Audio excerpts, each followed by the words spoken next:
जय हिंद फ्रेंड्स, आप सभी का स्वागत है आपके अपने YouTube channel Pramod sir Varanasi में। फ्रेंड्स, आज की इस वीडियो में हम लोग सॉल्व करने वाले हैं उत्तर प्रदेश पुलिस का जो 23 अगस्त 2024 को सेकंड शिफ्ट का पेपर है। इसमें हम लोग हिंदी वाले सेगमेंट को सॉल्व करने वाले हैं। तो फ्रेंड्स, आने वाले टाइम में जूनियर असिस्टेंट स्टेनोग्राफर के पेपर लगे हुए हैं और वहाँ पर हिंदी 30 नंबर की आने वाली है। तो उन सभी अभ्यर्थियों के लिए यहाँ पर जो हिंदी का क्वेश्चन करवाने जा रहे हैं बहुत ही इंपॉर्टेंट रोल प्ले करेगा।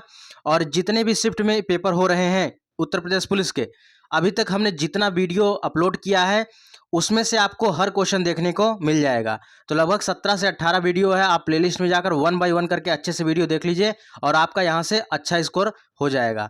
तो चलिए स्टार्ट करते हैं वीडियो को। और यहाँ पर हम लोग सॉल्व करते हैं जो कल का पेपर था और इसमें हिंदी वाले सेगमेंट को सॉल्व करेंगे। बिल्कुल 100% यहाँ पर सही उत्तर के साथ सॉल्व करेंगे। तो पहला यहाँ पर सबसे पहले 114 से लेकर 118 तक गद्यांश दिए गए हैं। कहा है झांसी की रानी सुभद्रा कुमारी चौहान की प्रसिद्ध कविता है और कविता के आधार पर प्रश्नों का उत्तर देना है। लक्ष्मी थी या दुर्गा थी, वह स्वयं वीरता की अवतार। देख मराठे पुलकित होते, उसके तलवारों के वार। नकली युद्ध व्यूह की रचना और खेलना खूब शिकार। सैन्य घेरना दुर्ग तोड़ना, ये थे उनके प्रिय खिलवाड़। महाराष्ट्र कुल देवी उसकी आराध्य भवानी थी। बुंदेलों हरबोलों के मुंह हमने सुनी कहानी थी। खूब लड़ी मर्दानी, वो तो झांसी वाली रानी थी। तो यहाँ पर हम लोग एक एक क्वेश्चन को अच्छे से सॉल्व करेंगे। सबसे पहला क्वेश्चन है कवयित्री की अधिकांश रचनाएं किस रूप में हैं? तो यह देशभक्तिपूर्ण के रूप में वर्णित की गई हैं। तो 114 का सही उत्तर ऑप्शन नंबर सी होगा, देशभक्तिपूर्ण। अगला क्वेश्चन है खूब लड़ी मर्दानी, वह तो झांसी वाली रानी थी में मर्दानी शब्द का अर्थ क्या है? तो मर्दानी शब्द का अर्थ है वीरांगना होगा। क्या होगा? वीरांगना होगा। क्योंकि जो पुरुष होते हैं उनके लिए अगर वीरतापूर्ण कार्य होता है तो उनको वीर कहा जाता है, और जो फीमेल होती हैं अगर वो वीरता वाला काम करती हैं तो उन्हें वीरांगना कहा जाता है। तो खूब लड़ी मर्दानी, वह तो झांसी वाली रानी थी, तो मर्दानी शब्द का अर्थ है वीरांगना। अगला क्वेश्चन है उक्त पद्यांश का सही शीर्षक हो सकता है? तो यह जो पूरा गद्यांश है रानी लक्ष्मीबाई, झांसी की रानी लक्ष्मीबाई के बारे में बताया गया है। तो गद्यांश का उपयुक्त शीर्षक क्या होगा? झांसी की रानी। ऑप्शन नंबर ए हो जाएगा। 117 नंबर का क्वेश्चन है इस कविता की कवयित्री का नाम क्या है? तो इस कविता की कवित्री का नाम है सुभद्रा कुमारी चौहान है। क्या है? सुभद्रा कुमारी चौहान। तो ऑप्शन नंबर बी बिल्कुल करेक्ट हो जाएगा। अगला क्वेश्चन है 118 नंबर, इस कविता में प्रयोग किया गया रस। तो भाई वीर वाली बात कही जा रही, लड़ाई वाली बात कही जा रही है, वीरांगना वाली बात कही जा रही है। तो इसमें किस रस का प्रयोग किया गया है? वीर रस का प्रयोग किया गया है। तो 118 का सही उत्तर हो जाएगा ऑप्शन नंबर डी, वीर रस का प्रयोग किया गया है। अगला क्वेश्चन है दिए गए विकल्पों में विधुर का स्त्रीलिंग क्या होगा? विधुर का स्त्रीलिंग हो जाएगा विधवा। क्या होगा? विधवा होगा। तो ऑप्शन नंबर बी बिल्कुल करेक्ट हो जाएगा, विधवा। अगले क्वेश्चन की तरफ मूव करते हैं। अगला क्वेश्चन है तुम कब आओगे, इस वाक्य में उचित विराम का प्रयोग कीजिए। भैया उचित विराम का प्रयोग कह रहा है, यानी इसमें कौन से विराम चिन्ह का प्रयोग किया जाएगा? तुम कब आओगे प्रश्न पूछ रहा है, तो निश्चित रूप से प्रश्नवाचक चिन्ह का प्रयोग होगा। कीजिए, ठीक है, प्रश्नवाचक चिन्ह होगा। तो ऑप्शन नंबर 120 का बी बिल्कुल करेक्ट हो जाएगा। अगला क्वेश्चन है 1987 में मगध कविता के लिए साहित्य अकादमी पुरस्कार किसे दिया गया? तो यह श्रीकांत वर्मा को दिया गया। ऑप्शन नंबर बी होगा, श्रीकांत वर्मा। चलिए, अगर 1981 में पूछे तो त्रिलोचन को दिया गया था। अगले क्वेश्चन की तरफ चलते हैं। 122 नंबर का कह रहा है कि इनमें से कौन सा शब्द विशेषण है?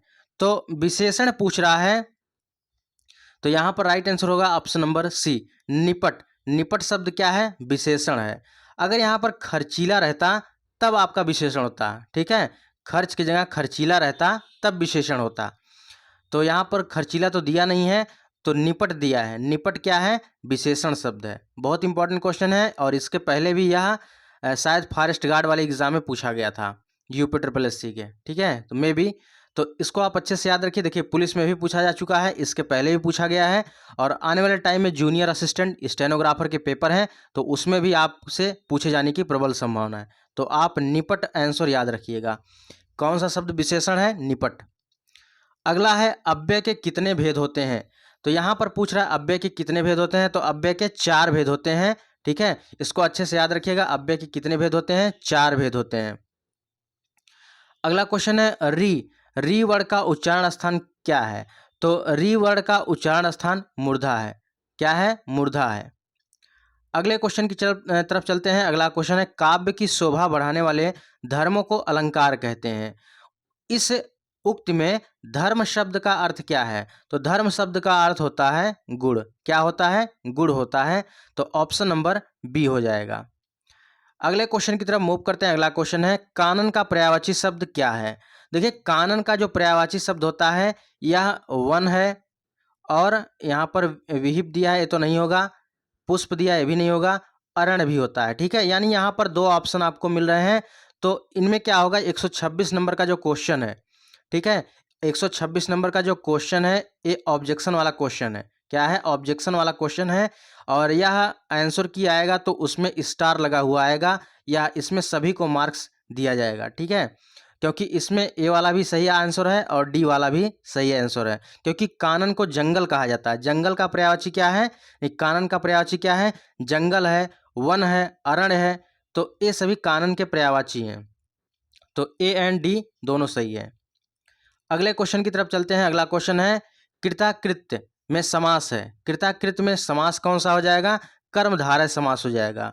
ठीक है, कर्मधारय समास। इसमें विशेषण और विशेष की बात की जाती है। तो यहाँ पर कृत एवं आकृत, ठीक है, कृत एवं आकृत, यहाँ पर इसका अगर विग्रह होगा तो ये इसका राइट आंसर होगा। तो कृताकृत्य में कौन सा समास है? कर्मधारय समास है। अगले क्वेश्चन की तरफ चलते हैं। कह रहा है कि निम्नलिखित में से कौन सा कृतवाच्य है? तो देखिए वाच्य के कितने भेद होते हैं? वाच्य के 3 भेद होते हैं। कौन कौन से? कृतवाच्य, कर्मवाच्य और भाववाच्य। तो कृतवाच्य में क्या होता है? जिसमें कर्ता सबसे पहले आए वह कृतवाच्य होता है। और कर्मवाच्य में क्या होता है? जो कोई कार्य किसी के द्वारा किया जाए उसे हम कर्मवाच्य कहते हैं। और भाववाच्य किसे कहते हैं? जिसमें कोई कार्य करने की क्षमता नहीं होती उसे हम भाववाच्य कहते हैं। तो पहला है छात्रों द्वारा सजावट की गई, ये तो कर्मवाच्य है। आज नागरिकों के द्वारा, तो ये भी यहाँ पर द्वारा आ गया, तो ये भी कर्मवाच्य हो जाएगा। मजदूर से दर्द के कारण उठा नहीं जाता, ये तो भाववाच्य है। और डी वाले में क्या है? मोहन पुस्तक पढ़ रहा है, तो इसमें मोहन क्या है? यानी कर्ता सबसे पहले आया, यानी यहाँ पर कृतवाच्य हो जाएगा। तो ऑप्शन नंबर डी हो जाएगा। अगले क्वेश्चन की तरफ चलते हैं। पुल्लिंग शब्द आपको छांटना है। तो पुल्लिंग शब्द इसमें क्या होगा? मेरा आहार। क्या है? मेरा आहार। तो इसका यहाँ पर पुल्लिंग हो जाएगा, ऑप्शन नंबर डी। लेकिन मेरी मेहनत ये आपका स्त्रीलिंग है, मेरी रंगत स्त्रीलिंग है, मेरी चाहत स्त्रीलिंग है। तो ये सभी स्त्रीलिंग है और मेरा आहार पुल्लिंग है। चलिए अगला क्वेश्चन 130 नंबर का है। माघ फागुन में पड़ने वाली ऋतु के लिए एक शब्द क्या है? तो माघ फागुन में पड़ने वाली ऋतु के लिए एक शब्द है, क्या है? शिशिर है। क्या है भैया? शिशिर है। अच्छे से याद रखिएगा, यह बहुत इंपॉर्टेंट है। अगला क्वेश्चन है अभिज्ञ। अभिज्ञ का जो पूछ रहा है कि शब्द का समभिन्नार्थक क्या होगा? तो अभिज्ञ का अर्थ होता है जानकार होता है। ठीक है, अभिज्ञ का अर्थ जानकार होता है। और अनभिज्ञ का अर्थ क्या होता है? जो ना जानकार हो। चलिए चीफ की दवात के रचनाकार कौन है? भीष्म साहनी। ये सभी प्रश्न जो यहाँ पर करवाए जा रहे हैं, ये देखिए 23 अगस्त का जो पेपर हुआ है सेकंड शिफ्ट का, वही क्वेश्चन है। और ये सभी क्वेश्चन करवा चुके हैं। अगर आप लेखक साहित्यिक रचनाओं का वीडियो देखेंगे उसमें यह क्वेश्चन आपको मिलेगा, या आप जो शब्दयुग्म करवाए थे उसमें यह क्वेश्चन मिलेगा। एक भी क्वेश्चन आपको इससे बाहर नहीं मिलेगा। तो आप प्लेलिस्ट को जरूर आप देख लीजिएगा। आगे पेपर देने जा रहे हैं तो आपको निश्चित रूप से यहाँ पर बेनिफिट होने वाला है।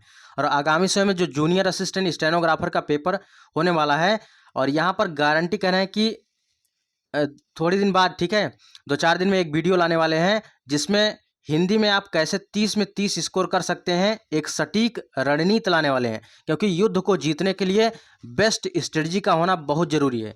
तो ऐसी स्ट्रेटजी लेकर आ रहे हैं जो आपके लिए 30 में 30 स्कोर 100% कर ले जाएंगे। ठीक है, तो वेट करिए, 2-4 दिन में वह वीडियो आपको देखने को मिलेगी। अगला है अर्धविराम। अर्धविराम यहाँ पर क्या है? तो अर्धविराम यहाँ पर देखिए, यहाँ तो पूर्ण विराम है। ये क्या है? पूर्ण विराम है, ये अल्प विराम है, ये आपका अर्धविराम है। ठीक है, तो राइट आंसर हो जाएगा ऑप्शन नंबर बी। अगला है 134 नंबर, ये भी क्वेश्चन करवा चुके हैं शब्द युग्म वाले में। इति और ईति का शब्द युग्म क्या होगा? तो इति का मतलब क्या होता है? समाप्ति होता है। क्या होता है भैया? इति का मतलब समाप्ति और ईति का मतलब बाधा होता है। यह क्वेश्चन पेट में पूछा गया क्वेश्चन है। अगला क्वेश्चन है, निम्नलिखित में से वाक्य के शुद्ध रूप का चयन करिए। तो इसमें से शुद्ध वाक्य का चयन करना है। मैं गाने की कसरत, तो कसरत, गाने की कसरत थोड़ी की जाती है, तो ये वाला गलत हो जाएगा। मैं गाने का शौक कर रहा हूँ, ये भी गलत है। मैं गाने का अभ्यास करता हूँ, ये बिल्कुल सही है, ऑप्शन नंबर बी। 135 का राइट आंसर हो जाएगा ऑप्शन नंबर बी। 136 क्वेश्चन की तरफ मूव करते हैं। अगला क्वेश्चन है, अभय और उभय शब्द का सही अर्थ क्या है? तो अभय का अर्थ होता है निर्भय, यानी देखिए भय, भय में अगर आ लग जाएगा, किसी शब्द के अगर आ लग जाता है, उसका अर्थ होता है ना। तो अभय का अर्थ क्या होता है? निर्भय, और उभय का मतलब होता है दोनों, यानी कॉमन। तो ऑप्शन नंबर ए बिल्कुल करेक्ट हो जाएगा। नेक्स्ट क्वेश्चन है, अंधेर नगरी का अर्थ क्या है? अंधेर नगरी का अर्थ क्या है? तो पहला दिया राज्य विहीन स्थान, ये गलत है। और दूसरा दिया है अन्याय की जगह, ये सही है। अंधेर नगरी का अर्थ है अन्याय की जगह। अगले क्वेश्चन की तरफ चलते हैं। कह रहा है कि कांति और क्लांति का सही अर्थ क्या है? तो आप लोग देखते होंगे जो मंजन आता है दंत कांति, यानी दंत कांति आपके दांत को चमका देगा, तो आपके चमका देगा, यानी ये चमक। कांति का मतलब होता है चमक होता है, तो चमक चमक तो आपको दो जगह दिख रहा है, तो ये वाला तो बिल्कुल गलत हो जाएगा।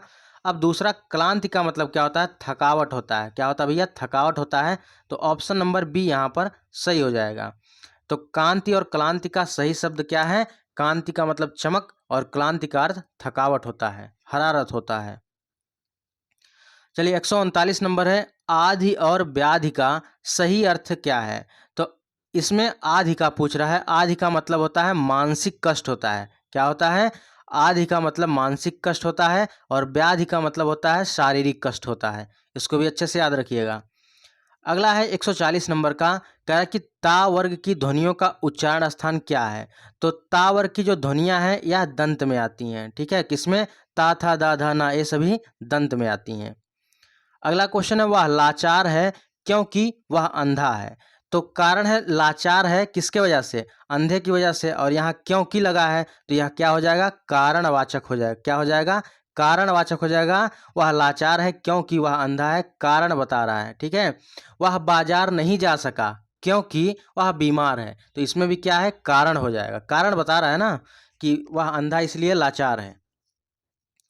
अगला है, बिनु पग चले सुनय बिनु काना, कर बिनु कर्म करे विधिनाना। इन पंक्ति में अलंकार पूछ रहा है, तो अलंकार क्या होगा यहाँ पर? विभावना अलंकार होगा। ठीक है, बिनु पग चले सुनय बिनु काना और कर बिनु कर्म करे विधि नाना, तो यहाँ पर विभावना अलंकार हो जाएगा, यानी बिना पैर के चल रहे हैं और बिना कान के सुन रहे हैं। अगला क्वेश्चन है, किस क्षेत्र में विशेष योगदान के लिए ज्ञानपीठ पुरस्कार दिया जाता है? तो ज्ञानपीठ पुरस्कार साहित्य के क्षेत्र में दिया जाता है, ऑप्शन नंबर डी करेक्ट हो जाएगा। 144 यानी 144 नंबर का क्वेश्चन है, दवाई शब्द का सही बहुवचन क्या होगा? तो भैया दवाई शब्द का सही बहुवचन क्या होगा? देखिए, जब बड़ी ई हटती है तो छोटी ई लग जाती है। ठीक है, तो दवाई का हो जाएगा दवाइयाँ। क्या हो जाएगा? दवाइयाँ हो जाएगा, तो ऑप्शन नंबर क्या हो जाएगा? बी बिल्कुल सही हो जाएगा। अगला क्वेश्चन है, वर्णमाला किसे कहते हैं? तो वर्णमाला किसे कहते हैं? तो व्यवस्थित वर्णों के समूह को वर्णमाला कहते हैं। तो पहला वाला गलत हो जाएगा, दूसरा भी गलत हो जाएगा, और चौथा वाला भी। वर्णों के व्यवस्थित समूह को क्या कहते हैं? वर्णमाला कहते हैं। 145 का सी आंसर बिल्कुल करेक्ट हो जाएगा। अंगारे बरसना मुहावरे का सही अर्थ क्या है? अंगारे बरसना मुहावरे का सही अर्थ कड़ी धूप होना। ए नंबर बिल्कुल करेक्ट हो जाएगा। अगला क्वेश्चन 147 नंबर, घर का रहस्य जानने वाला बड़ा घातक होता है। अर्थ का लोकोक्ति क्या होगा? तो घर का भेदी लंका ढाए, तो ऑप्शन नंबर बी बिल्कुल सही हो जाएगा। अगले क्वेश्चन की तरफ चलते हैं। कह रहा है कि विशेषण शब्द कौन सा है, तो भैया कैसा है, सुंदर है। विशेषण पहचानने की जो ट्रिक हमने बताया था कि आप कैसा शब्द लगाइए और आपके सामने विशेषण आ जाएगा। तो भैया कैसा है, सुंदर है, तो ये यहाँ पर ऑप्शन नंबर सी हो जाएगा। तो देवता तो संज्ञा हो जाएगा, जाना क्रिया हो जाएगी, और कौन क्या है, सर्वनाम प्रश्नवाचक सर्वनाम हो जाएगा। तो यहाँ पर सुंदर ही क्या होगा, विशेषण होगा।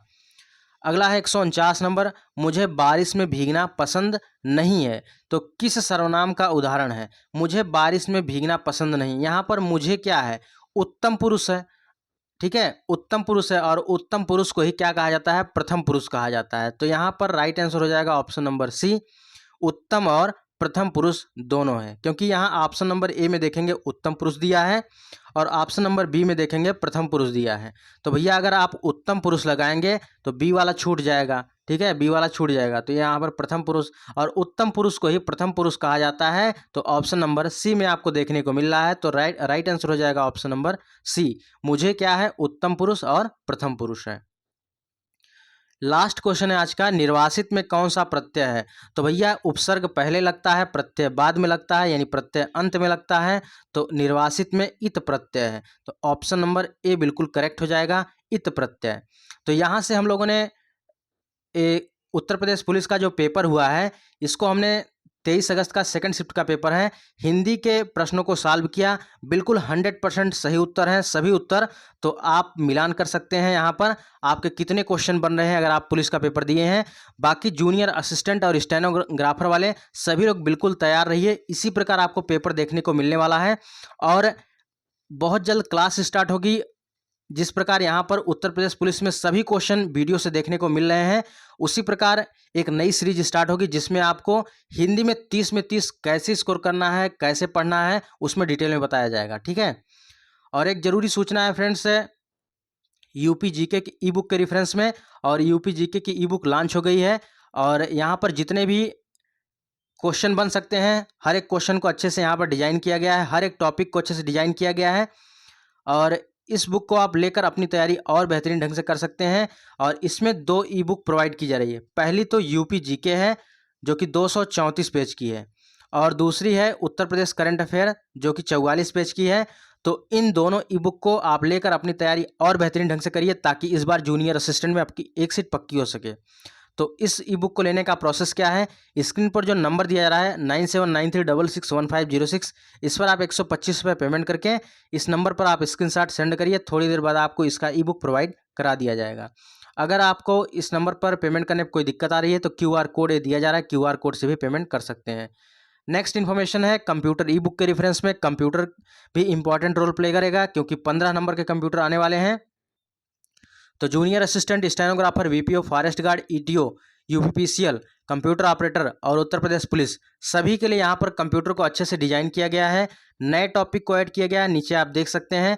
और सब टॉपिक को कवर करके हर एक टॉपिक के बाद PYQ क्वेश्चन आपको देखने को मिलेगा। और इसमें महत्वपूर्ण फुल फॉर्म का भी कलेक्शन दिया गया है। और PYQ क्वेश्चन आज तक जितने UPSSC में क्वेश्चन पूछे गए सभी का कलेक्शन एक साथ दिया गया है। तो इस बुक को लेने का प्रोसेस क्या है, वही प्रोसेस है जो स्क्रीन पर नंबर दिया जा रहा है 9793661506। इस पर आप 100 रुपये पेमेंट करके आप इस बुक को लेकर अपनी तैयारी और बेहतरीन ढंग से कर सकते हैं। ठीक है, जैसे पेमेंट करिएगा इसमें इस नंबर पर आप स्क्रीनशॉट अपना नाम और डिस्ट्रिक्ट मेंशन जरूर करिएगा। तो फ्रेंड्स, ये रही आज की वीडियो कैसी लगी कमेंट बॉक्स में जरूर बताइएगा। अगर आप लोग चैनल पर पहली बार आए हैं, चैनल को जरूर सब्सक्राइब कर लीजिएगा और इस वीडियो को ज़्यादा से ज़्यादा जरूर शेयर करें। मिलते हैं नेक्स्ट वीडियो में, तब तक के लिए जय हिंद, वंदे मातरम।